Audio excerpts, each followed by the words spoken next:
G'day, I'm Ash, and this is the 1.87 dev server. Now, as per usual, all content is subject to change and might change pending release, etc, etc. Do not take as final. Ground vehicles time. And I'm not very good at ground vehicles. In fact, I'm a terrible tanker myself, and a lot of you hate when I do ground vehicles or cover ground vehicles because I don't cover all the nitty-gritty details. Well, guess what? There are hundreds of other creators out there. You can go pick one you like. There is a reason these videos are quick and brief. It's just to show you what's new and what's exciting, I guess. Regardless, ground vehicles. I should note, I will be covering radar in a separate video. So all radar vehicles, that includes aviation radar and ground radar, I'll be covering in a separate video. There's too much to talk about. It's got its own issues. Testing it has been very strange, and I hope the dev server will be open for another few hours as I've got a lot more recording and things to do. But regardless, this is the M1a1 Abrams. I know, everyone's rolling in their chair, another Abrams. Like America needed one. We've got basically the XM803, or the MBT70, although it's not really an Abrams. The first Abrams, the second improved versions of the Abrams, and then you've got the XM1. So when you put these guys in a lineup, then you've got your Bradley, and then you put your Sergeant York or your M163. You've got a very powerful lineup, equipped with helicopters. You can put in an AH-1Z or, you know, something like that. Then you go to aviation, and you can put in your FJ-4B, and maybe, you know, an F-100. If you so please. And you know what? They're probably also going to get an A10 at some point. So, I mean, America is, I don't know, it's not really needing a new tank, but save you the trouble. This is a rank 7 vehicle. That's right. One of the first rank 7s. It's battle rating 10.0. It's got a 120mm cannon with 40 rounds. Of course, it's also got a 12.7mm machine gun with 1,000 rounds as well. And, of course, 7.62. Again, it's an Abrams, and it's a very, very well-modelled Abrams. It's got all the bags on the back there and the radios, and it's very pretty. Do I know much about Abrams? No, not really. But I was talking to someone, and they said that once you get an upgraded crew to basically full, you can get this reload to about 5 seconds. That's 5 seconds you put out another shell, and 120mm, might I add. Anyway, the hull is 133. The sides are 62 and the rear is 31mm. Your best chance of penetrating is from the rear. The turret armor is 133 on the front, 133 on the side, and an abysmal 12 at the rear. It's probably why they've got all the stowage stuff here. Who knows? The armor penetration is 650, 650, 650 at distances. Basically the same. It's got a crew of 4. In fact, let's have a look at the X-ray. And it's got all this composite armor as well, which I have no idea about. So I do recommend you watch Many Miles Away or someone else who knows more about composite armor. All I know is it stops certain types of shells, and it gets very, very physics-based with kinetic energy and anyway. But yes, America gets another Abrams. Russia has 2 new vehicles. Unfortunately, they don't have any aircraft, but they do get a decent radar, self-propelled anti-aircraft vehicle, and this is the Cpr K2 S6. Now, it's known by another name. It starts with T, and I can't pronounce it. The tungsten. Regardless, I'm going to call it the Cpr K because it sounds fancy and eloquent and Russian. Of course, this is no menacing machine, and you don't want to be on the end of this thing. That's for sure, because this thing can put out 2,000 shots per minute. It's got 4 30mm automatic cannons with 1936 rounds of ammunition. Also, on the sides, these are tow launchers, and they have incredible penetration, and of course they're mouse guided, so you can move them around. And it's quite effective at killing tanks. You've got a chance to kill tanks, and you can kill tanks with the 30mm. I've done that several times over the last couple of days, and it's not really the most mobile vehicle. It's got a top speed of 71. It's got a massive 34.6 tons. However, it does take a little while to get up to speed. Once you've got it up to speed, this thing nips around the battlefield like no other. Now let's talk about armor.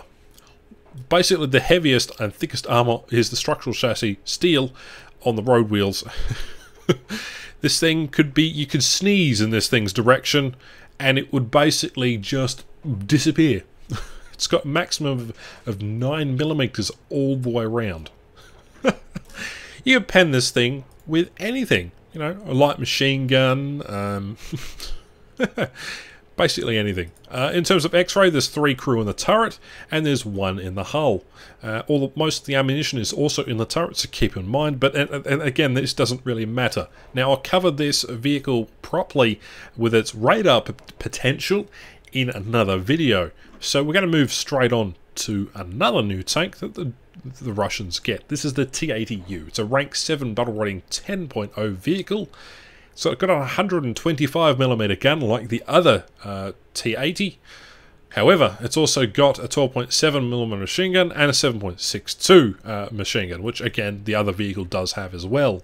What's interesting about this vehicle, however, it's got one of these breathing systems. On the back of the turret here, it's basically meant for filtering oxygen and all sorts of other things. It's a really weird, wacky vehicle. In fact, the armor is basically the same, except it's got the high hardness rolled armor in certain sections, especially the rubber fabric screens, which are also there, which are supposedly to reduce weight. And of course, the thickest part is the wood on the back. You can't have a Russian tank without a log. Modifications wise, let's have a look at its particular shell. Now, stock shell, 425mm at 10 meters. Now, its best shell, I believe, is the of course, this one can fire ATGMs through the main barrel as well.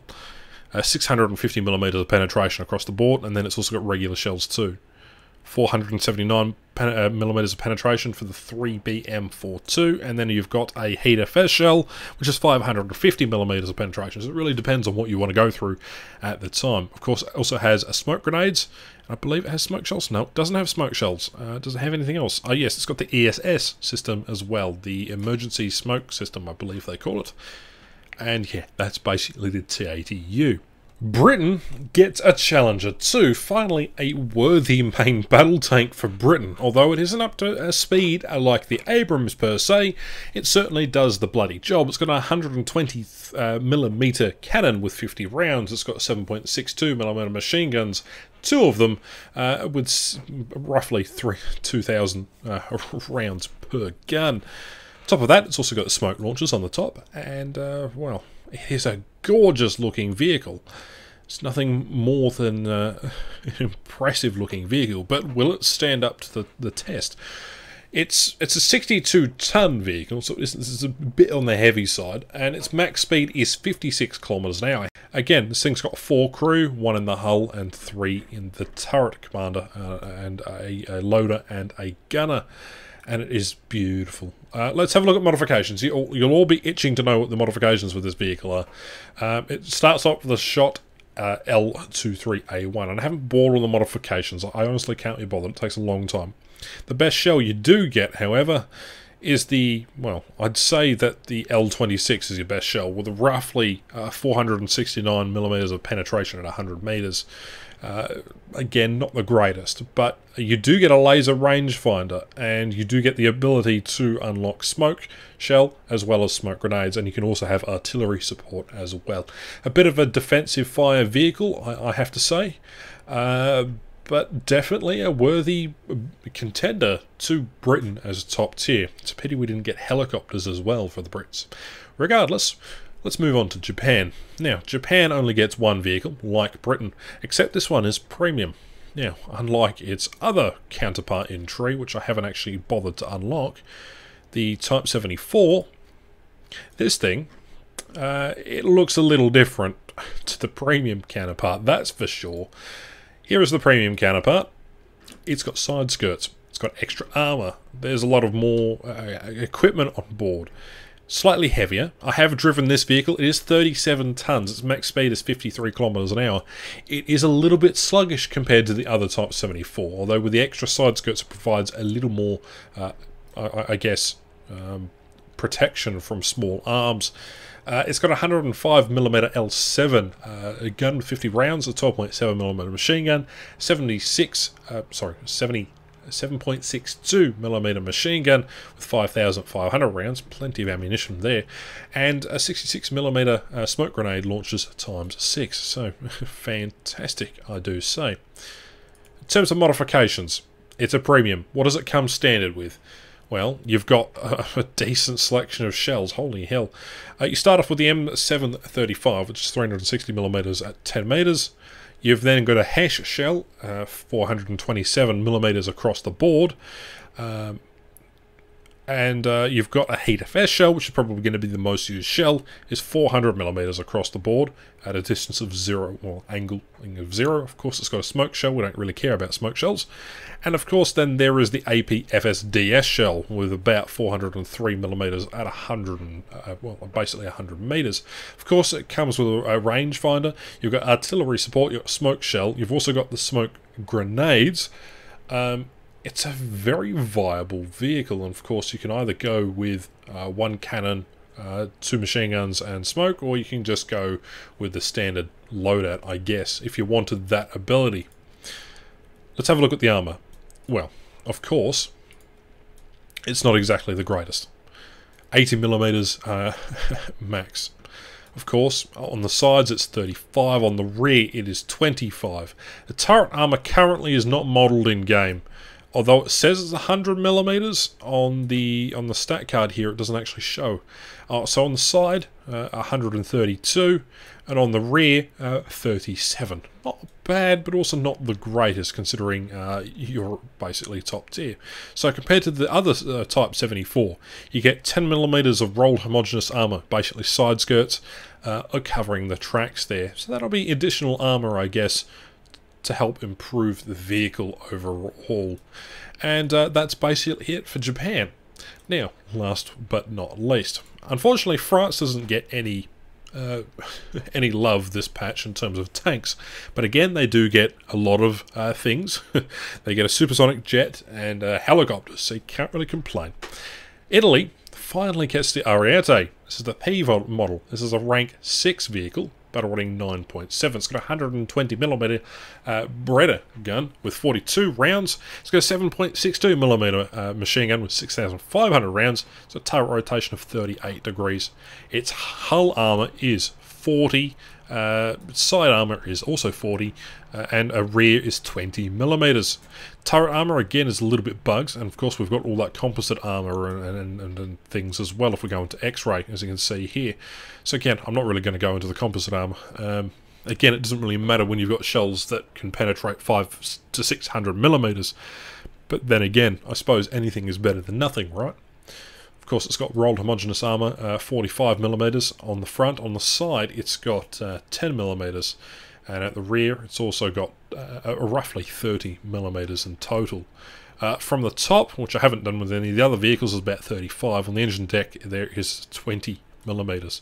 So again, pretty decent. Now, this has also got a crew of 4, 3 in the turret and 1 in the hull, right next to basically a lot of composite armor. I assume there is a fuel tank here. No. Oh, it's protecting the ammunition. So that's an ammo storage. So they've wrapped the front of this with composite armor.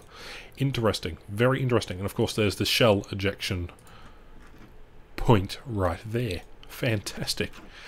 Not really much else to say about this vehicle. It's got DM23 rounds. And it's also got the 650mm HEAT-FS, or the high explosive anti-tank stabilized shell with 650mm of pen. It's also got the DM33, so you go from a 23 to 20. Sorry, you go from a 23 to a 33, and you know, that's basically it there. Again, I'm not exactly interested in the new development of tanks, but it's good to see, considering that you've now got something else apart from the OF40, which is frankly terrible. It'd be interesting to see if Italy gets a higher tier vehicle later patches. But that's pretty much it for my overview of ground forces. Keep in mind, I will be doing a dedicated video on radar in the near future. But anyway, guys, I've been talking far too long, rambling on just a little bit longer than I possibly should be. And I've got a feeling that I'm coming down with a cold or something. It's all this war thunder stuff. It's driving me up the wall. Anyway, Thank you very much for watching. My name's Ash. I'll catch you in the next one.